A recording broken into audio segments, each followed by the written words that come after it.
whole new set of rules at the Boy Scouts of America. Effective today, the BSA will be admitting gay members. Some people like it, some people don't. Here to discuss, Dr. Michael Brown, who is radio host of The Line of Fire, also a prolific author and scholar. Welcome to the show. Thanks, great to be with you. Thank you.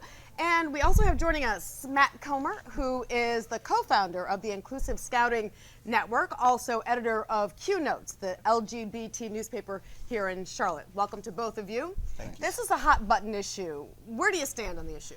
I think it's a very wrong idea. I care about every individual. I don't want anyone to feel rejected, but totally wrong idea. We don't have co-ed scouts. We have Boy Scouts, we have Girl Scouts for reasons. People develop, they have attractions, they have interests, things like that. You have boys with boys, girls with girls.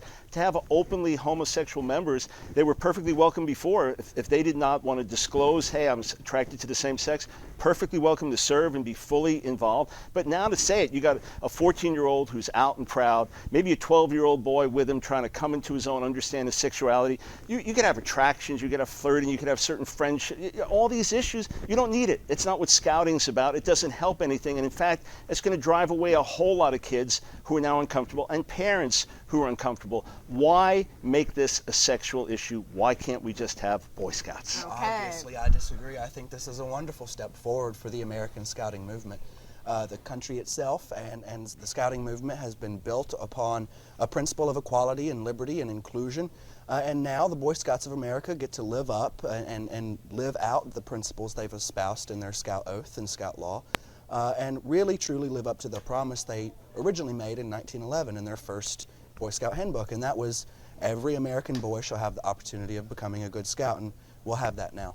Now, Matt, you were that 14-year-old boy back in 2000, and you were dismissed from the Boy Scouts, right? I was. I came out in the spring of 2000, and I went to Scout camp, and everything was what I thought was great, but of course, being young, I didn't know there was this Supreme Court case that was coming up, and that happened in June of 2000. And that fall, I started a Gay Straight Alliance to work against bullying in my high school, and for doing what I thought was a good thing, to try to make a school a safer place for students like me. I was dismissed from the Scouting program. All right, Michael, what do you have to say? I mean, he was a young guy. He went through it. Yeah, well, of course, Matt knows that I care about him as an individual, and I hate the fact that anyone goes through any rejection. On the one hand, you teach bullying is bad. You don't have to teach gay is good. Kids get bullied for all kinds of reasons. They get bullied because they're fat. You don't teach fat is good. So bullying's bad. Treat everybody nicely. That's one thing. But if a 13 or 14-year-old wants to come out, why do they need to do that in a public way that affects others? I was talking to a middle school teacher here in Charlotte, and she said it's become the fad with Glee and these other TV shows for kids to start coming out. She said a 12-year-old boy the other day came out as gay. The next day, literally, he came back and said, "Can I take that back? I think I made a mistake." Why infuse sexual issues into the Boy Scouts? And for sure, Matt, you know, in 1911, when the founders talked about this, they didn't mean for an openly homosexual boy or 2 or 3 or 5 to be part of a scouting camp. And even talking about morally straight, in their view, that would not include openly homosexual. So why couldn't this be a private matter? In 1911, Boy Scouting was segregated by race, and it took some decades for the American Scouting movement to grow past that discrimination. So this is just an ever-evolving process, and we talk about inserting sexuality into Scouts. I've been working on this issue for a long time because it's something that's very dear to me. It happened to me as a child, this discrimination I faced. And so I've seen this rhetoric of inserting sexuality into the Scouts. It's the opponents to inclusion who constantly talk about sex in Boy Scout tents and sex in cabins. You know, it's not the proponents for treating youth fairly and equally. So why is it so important? I mean, to your point, Dr. Brown, why is it so important for youth to be able to express themselves, to be out publicly? You know, I know a great, wonderful Scout. He's almost an Eagle Scout. He's 17 years old. He lives in Washington, D.C., and I've had the opportunity to talk to him and meet with him several times. He's not worried about sex. He's not worried. He wants to complete his Eagle Scout award just like his big brother did. And you know what? He should be able to be honest about who he is. If he happens to take another boy or another guy to his senior prom this coming year, that shouldn't disqualify him from receiving his Eagle Scout award. Yeah, well, here's the issue. You've got maybe 2 or 3% of the population. You can't compare this to race because race has nothing to do with sexual behavior or romantic attraction. So it's a wrong comparison to start there. But here's the issue. You've got 2 or 3% that are now making potentially 97, 98% uncomfortable. You're actually going to tell me that your average 17-year-old boy is not concerned about sex or not concerned about you're talking about senior prom. Because okay, you're not going to have flirtation going on. You're not going to have inappropriate type of attractions and issues and things like that. Of course, that's why you have Boy Scouts separate from Girl Scouts. In America, you do. In England, you have co-ed scouting. In Canada, you have co-ed scouting. Would you like to see that? In several other countries, you have co-ed scouting. Here in America, we do have Boy Scouting, and it's in the Boy Scouts of America that the Scouts' own survey showed that the overwhelming majority of Scout teenagers and venturers were opposed to the discriminatory policy and wanted it repealed and replaced with something more inclusive. And an overwhelming majority, over and over, parents, Scout leaders, teens, professional Scouters, they all said denying an openly gay Scout their Eagle Scout Award was wrong. It's not a matter of denying someone an award. It's a matter of a new policy saying we're going to make others uncomfortable. Let's be realistic. There's a reason you separate boys from girls. Let's be realistic. Here's where it goes next. It is a policy with the Girl Scouts, current policy. If a boy identifies as a girl and presents as a girl, he can be a member of the Girl Scouts. That kid needs help, but that's crazy to do. Matt, I expect that you would like to see that Eagle Scout now be able to be a Scout Master. There's a reason we don't have female Scout Masters with male boys. We see the constant. But that's factually wrong. Look, we do have female Scout The fact Masters. is, this is not the females are involved. This is not the model that we want to have going out camping. And it's recently been revealed that there are thousands and thousands of abuse cases, and this is without openly gay Scout Masters. If I knew there was an openly homosexual priest, I would not have him working with altar boys. It's just not wise. If someone is openly gay, does that necessarily predispose them to being Absolutely an abuser not. as well? No, not to an abuser, but being attracted. It's not a stereotype. Ugly, ugly lie that gay men are child molesters. And I didn't say that. That's why I brought in women. See, I didn't say that. You suggested that. But the women are already there. So that's factually inaccurate. It is not a norm to have female Scoutmasters out camping with the boys. The issue is there is a reason we separate boys from girls.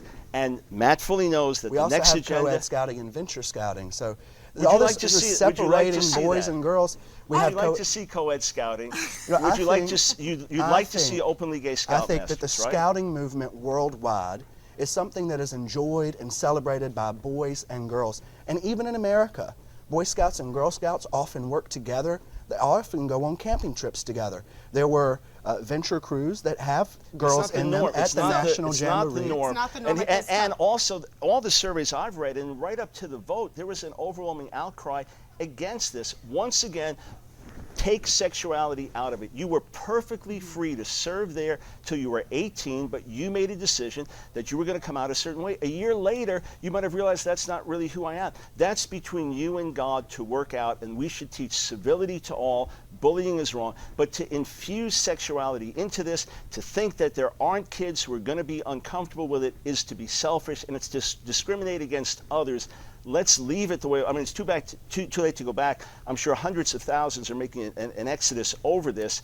But well, that's the question. I mean, ultimately, what's going to happen to the Boy Scouts? Because some people are for it, some are against it. Some people are pulling out of the Boy Scouts as a result. Some people are pulling out of the Boy Scouts, but I was looking at numbers this week. Ultimately, this year, membership numbers in the Boy Scouts of America rose in 2013. Okay. So this is a positive thing. And to that same survey I was talking about earlier, 97% of parents who are involved in the Scouts thought that the discriminatory policy had a negative effect on scouting and it had affected their loyalty. It's all a matter of how questions are phrased. You know for a fact that 97%... This came from the Scouts themselves 97% when they wanted to keep the policy. You know for a fact that 97% of parents are not in favor of the changes that have taken place. It's all the way things are worded and phrased. But this much is clear. One group has infused sexual issues, romantic attractions, who I am sexually, into this, whereas it was not the issue before. But I wonder if it was an issue for some of the members of the organization. They just weren't openly gay. Well, of course it was an issue, but that's keep it to yourself. In other words, there's no reason to let the boy in the sleeping bag next to you know that you're attracted to him. There's no reason to be flirting a certain way because that's not what it's about. Matt would say that's not what it's about. So Keep that to yourself. It's worked fine. And if you decide I'm going to champion certain rights, be open and okay, so you're not going to be a Boy Scout. It's not the end of the world, but it has driven away a lot of fine, good people, and in the end, it will do far more harm than good. Well, Again, ultimately, I what's think- going to happen to funding of the organization? I mean, about 70% of the funds come from religious organizations. Is that going to change? Oh, it's changing already. Southern Baptists in large numbers are dropping out, and alternative organizations have already been raised up. There are questions about where Mormons are going to stand. And it's not a matter of saying we want to hurt people like Matt. No, God forbid. It's a matter of saying we don't stand with these policies. We see Boy Scouts caving into political correctness and some board members with certain connections putting pressure on. There's a tremendous amount of outrage here. Love for every individual, but saying you have tampered with something very special. Okay, final word. Matt Comer. I think that the Boy Scouts are finally getting back to what their original principles are, and that's inclusion of all their people. I know that after 14 years almost of working on this change, I sat back a couple days after the May 23rd vote on this, where very democratically thousands of National Council members voted on this issue. I sat back and cried because I knew from firsthand, getting letters from dozens and dozens of gay Boy Scouts who could not speak up on their own behalf. They could not speak up on their own behalf. They were being mistreated, they were being bullied, and they certainly couldn't report it, because if they reported it for whatever reason, they risked coming out and outing themselves. I know that this has made a tremendous change in the lives of young people.